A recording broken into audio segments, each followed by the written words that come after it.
¿Qué más, muchachos? ¿Cómo están? En este video entonces vamos a hablar de farmacocinética de bolo intravenoso, pero de modelo bicompartimental. Este video va a ser, espero yo, un poco más corto que los anteriores, porque hay dos razones principales. La primera es que ya saben y conocen modelo monocompartimental, que espero que obviamente lo hayan hecho juiciosos. Y la segunda es porque esto es más fácil entenderlo en la medida que vayamos trabajando en Excel y yo me voy regresando nuevamente a esta parte teórica. Por lo tanto, esta parte teórica va a ser relativamente más sencilla de explicar. Entonces, cuando lo vemos en una gráfica de concentración plasmática con respecto al tiempo, si lo vemos va a ser muy similar al modelo monocompartimental, es decir, levemente vamos a ver una pronunciación un poco mayor que en el modelo mono. Sin embargo, usted tiene que tener las dos gráficas para poderlo ver, y como eso es imposible desde un punto de vista práctico, usted simplemente tiene los datos, así que la única manera de usted reconocer un modelo monocompartimental es literalmente llevándolo a escala semilogarítmica. Entonces, en este caso, bueno, aquí falta el logaritmo natural. Cuando lo sacamos o lo llevamos al logaritmo natural, la concentración plasmática con respecto al tiempo, vamos a ver ahora sí una característica que representa el modelo, y es una curva bifásica. Esta curva bifásica, si la vemos acá, esta primera etapa corresponde a la distribución y la segunda etapa corresponde a la fase de eliminación. Entonces, si lo vemos de manera general, cuando nos lo grafican en un cuadro esquemático como lo veíamos en el modelo monocompartimental, acá vemos entonces dos compartimentos. El central, recordemos que el central siempre nos están hablando es de sangre, y el periférico, que en este caso estamos hablando del resto de los tejidos.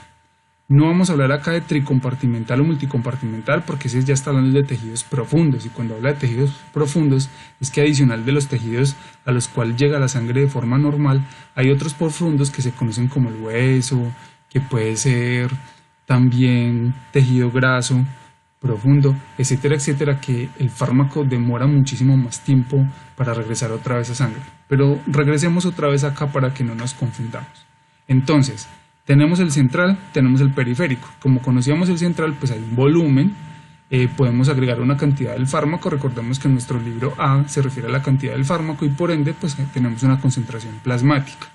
Mientras que en el periférico pues vamos a tener también un volumen, que en este caso lo vamos a llamar volumen 2. A es parte del fármaco que suministramos aquí en el bolo intravenoso, que se va a ir obviamente hacia los tejidos, y C ya no es CP. ¿Por qué? Porque ya no es concentración plasmática, es concentración en los tejidos. ¿Qué determina la velocidad con la cual va pasando el fármaco de sangre hacia los tejidos? Pues va a estar determinado por unas constantes. Estas constantes las vamos a llamar microconstantes, que son las K, que en este caso va a ser de distribución, redistribución, y esta de eliminación. ¿Cómo así? Estas K las vamos a llamar de la siguiente manera. K12 no es K12, es 12, porque va del compartimento 1 al compartimento 2. K21 del compartimento 2 al 1, y este K10, pues obviamente como estamos hablando del central, este es asociado a cuando sale el fármaco totalmente del cuerpo. Por lo tanto, esas constantes no necesariamente son constantes de eliminación. ¿Se dan cuenta? Realmente la eliminación solamente se podría contemplar a esta, mientras que las otras dos son de distribución. Por lo tanto, aquí sucede algo muy particular, y es que vamos a tener dos pendientes, como obviamente se nota en la figura o en la curva, y a esta la vamos a llamar alfa, que es la constante de distribución, y a esta la vamos a llamar beta, a esta otra pendiente, que corresponde a la constante de eliminación. Bueno, ok, ¿por qué se decidió llamarlas así? Resulta que alfa y beta son las macroconstantes, y estas son las microconstantes, porque obviamente alfa y beta van a depender de estas. ¿Cómo así? Pues sí, si me adelanto un poquito, entonces acá en las ecuaciones, esas tasas constantes que son alfa y son beta, entonces van a depender de las otras microconstantes, y estas microconstantes pueden cambiar a través del tiempo. Como se dieron cuenta en el gráfico, no sigue una única línea recta, sino que es bifásico. Por lo tanto, estas constantes pueden cambiar levemente. De esa manera tenemos presentes las micro y macro constantes. Micro es K12, K21, K10 y las macro constantes son alfa y beta. ¿Ok? Vamos a tener presente esas dos porque son supremamente importantes para nuestros cálculos que vamos a hacer más adelante. Ok, me regreso nuevamente antes de hablar de las ecuaciones.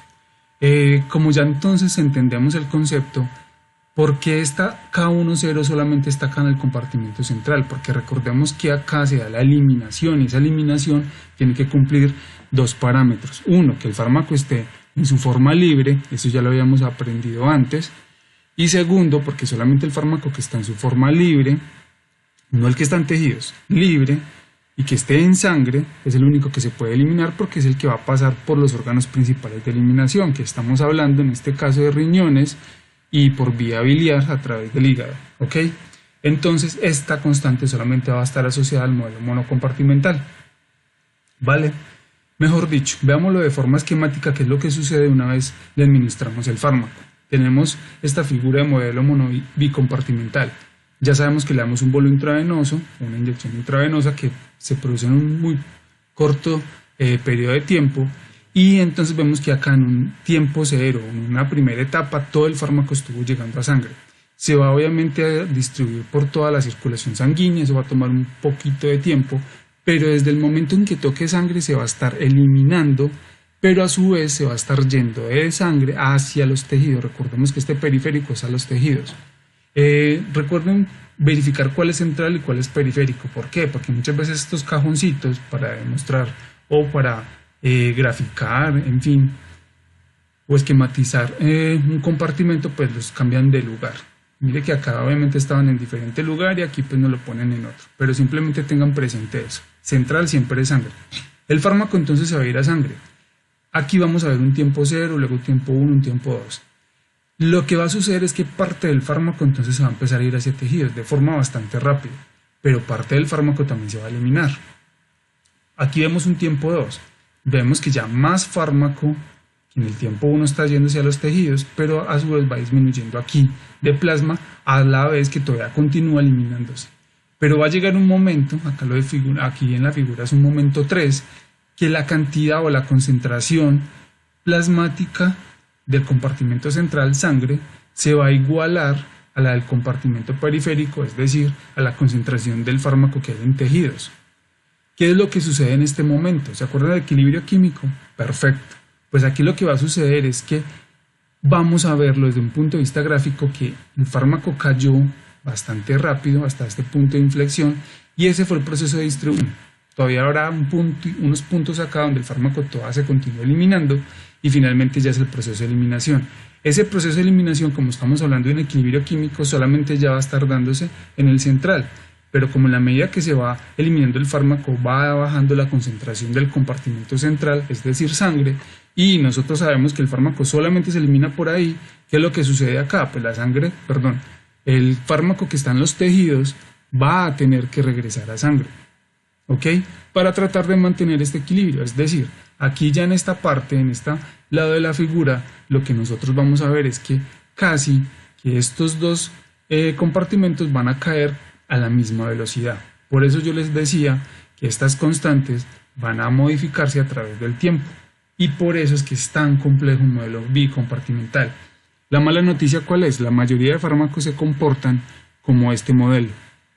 Entonces, ¿qué es lo que se hace? Tratar de llevarlo o simplificarlo como un modelo monocompartimental, a pesar de que es bicompartimental. Eso se los voy a explicar entonces más adelante. Si nos vamos a las ecuaciones básicas, entonces vamos a ver esto. Espero que las anoten en su cuaderno porque las vamos a necesitar para poder hacer cálculos, etcétera, etcétera. Pero les explico. Antes teníamos a Cp es igual a Cp0 por E a la menos K por T. Eso era muy sencillo. Pues ahora resulta que nos la dividieron en dos. ¿Por qué? Porque la concentración plasmática a cualquier tiempo va a ser igual entonces a la interacción de una primera etapa, a esta primera etapa que estamos hablando que es distribución, y a la segunda etapa que es eliminación. ¿Cómo así? Esta primera etapa entonces ya vemos que es alfa, aquí nos están hablando de esta macroconstante o esta pendiente inicial, y A es el intercepto. ¿Se acuerda cuando antes teníamos el intercepto que era Cp0? Pues Cp0 ahora es A y B, es decir, A como letra es un intercepto para el proceso de distribución y B es el intercepto para el proceso de eliminación. Entonces, son dos procesos de los que están hablando en este momento y CP va a depender de ellos dos. Recordemos, A por E a la menos alfa por T corresponde al proceso de distribución y B por E a la menos beta por T corresponde al proceso de eliminación. Y por ende, como tenemos dos pendientes, ¿cierto? Pues podemos tener dos tiempos de vida media. ¿Y eso para qué nos sirve? Para mucho, muchísimo. Es más, pueden ir a ver un vademecum o ver la farmacocinética de muchísimos fármacos y en algunos de ellos les van a mostrar dos vidas medias, una más rápida que la otra. Cuando vean eso, porque nunca les van a decir que es alfa y beta, no. Lo que les van a decir, ustedes lo que van a interpretar ahí es que el más rápido corresponde a alfa y el segundo corresponde a beta. ¿Cuál es el más importante desde un punto de vista clínico? Pues eso lo vamos a ver un poquito más adelante en aplicaciones clínicas. Bueno, entonces, ¿cuáles son las otras ecuaciones que nos interesan, que son supremamente importantes? Pues tenemos dos opciones. Uno, intercepto puede salir a partir de todos estos datos, a partir de estas ecuaciones. Ya les he dicho 1000 veces que no me interesa que sepamos de dónde sale, simplemente confiemos porque esas ecuaciones están bien. ¿Listo? Entonces, en este caso, podemos partir de ecuaciones o la podemos encontrar en el gráfico. Particularmente por eso les decía que era tan importante la parte de Excel. Ok, y acá, entonces, estas ecuaciones sí las vamos a necesitar. ¿Por qué? Porque estas microconstantes salen a partir de, o las podemos calcular indirectamente a partir de las macro o estas pendientes junto con los interceptos. Y que justamente es lo que vamos a hacer en Excel. O sea que esta tablita que están viendo acá, por favor, también me la van agregando a Excel. Otra forma de obtener alfa y beta, si tenemos estas microconstantes, obviamente desde un punto de vista práctico es muy difícil poder calcular esa K1 y K2 práctico, ojo, práctico. Teórico sí lo podemos calcular, pero desde un punto de vista práctico es muy difícil. Entonces, si tengo estas, pues obviamente a partir de la derivada puedo obtener alfa y beta. La manera más sencilla, ¿cuál es? Pues si lo vemos obviamente desde unos parámetros cinéticos, desde una curva es mucho más fácil sacar ese alfa y ese beta. Entonces obviamente desde el punto de vista práctico pues es más fácil sacarlo de acá. Sin embargo, pues ya sabemos que hay un concepto matemático desde donde podemos obtener entonces esa información. De forma práctica obviamente esto es imposible. ¿Ok? Para entonces resumir entonces, ¿cuáles son los parámetros farmacocinéticos primarios? A diferencia en el otro caso. Entonces en el bicompartimental primario ya no son 2, sino que son 4. Es el aclaramiento de distribución. Ojo, antes hablábamos de que era la definición de aclaramiento era la capacidad que tenía un órgano para limpiar la sangre en volumen por unidad de tiempo, ¿cierto? Pues resulta que es que usted también lo puede interpretar no solamente como un órgano en particular, sino también desde el punto de vista de tejidos. Y aquí lo estamos viendo desde compartimento, es decir, el mero hecho que el fármaco se vaya hacia los tejidos, también podemos interpretarlo como un proceso de aclaramiento de distribución. El fármaco no se está eliminando del cuerpo, no, pero sí de la sangre, o sea que sigue aplicando el mismo concepto. Mucho cuidado con eso. Y obviamente tenemos un volumen de distribución 1 y un volumen de distribución 2, donde el 1 corresponde al compartimento central y el 2 al compartimento periférico. Sin embargo, aquí hay que tener presente otras cosas, que aquí también podemos tener presente el volumen de distribución en estado estacionario. Ojo, esta parte sí es importante, que es igual a la sumatoria del volumen 1 y del volumen 2, que luego lo vamos a ver mejor acá. Esta parte es difícil de entender por dos razones. ¿Se acuerda cuando yo les decía a ustedes que el volumen de distribución solamente podía salir de la concentración plasmática a un tiempo cero? Listo. Pues resulta que si ustedes ven el gráfico, cuando estamos hablando del gráfico, es este primero que tenemos por acá, y a este le hacemos dos interceptos, pero nos vamos a dar cuenta que va a haber aquí un intercepto y aquí va a haber otro. Si vemos a un tiempo cero, pues resulta que a un tiempo cero el comportamiento del fármaco no es igual. Si yo tengo en cuenta la concentración plasmática solamente teniendo por ejemplo distribución 1 asociada a ese primer compartimento, vamos a ver que el fármaco va a caer rápidamente, porque esa está asociada al fármaco cuando se va hacia los tejidos. Como cae rápidamente, ¿qué va a suceder? Luego va a haber otro proceso donde se va a hacer un poco más lento esa desaparición del fármaco, por llamarlo de alguna manera, para este concepto del que estamos tratando.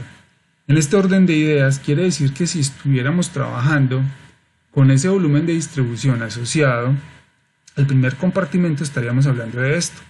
Pero, como resulta que la concentración plasmática va a cambiar en el tiempo y nosotros vamos a calcular el volumen de distribución dependiendo de la concentración plasmática, recuerden la ecuación, volumen de distribución es igual a ¿qué?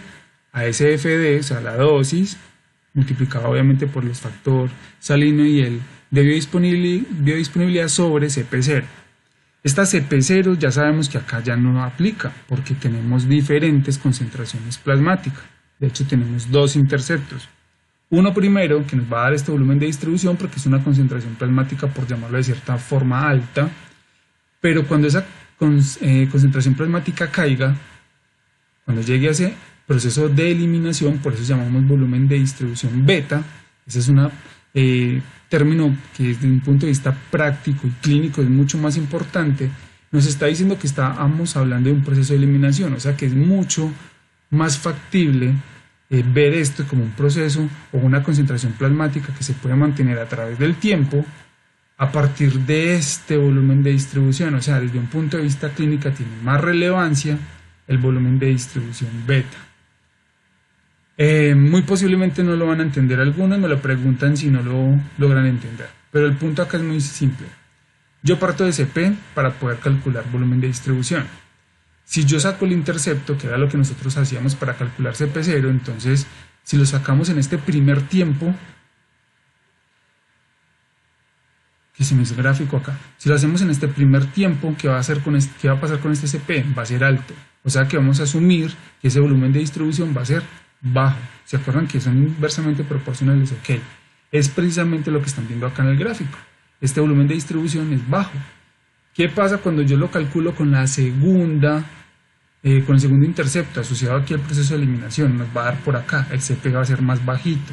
Como el CP va a ser más bajito, el volumen de distribución por ende va a ser un poco más alto. Eso es lo que están mostrando acá en este gráfico que están viendo aquí. Y nuevamente entonces le están representando los modelos de compartimentos, asociándolos al proceso de redistribución, la distribución y la eliminación. Ok, entonces esta es la parte primordial de esta etapa.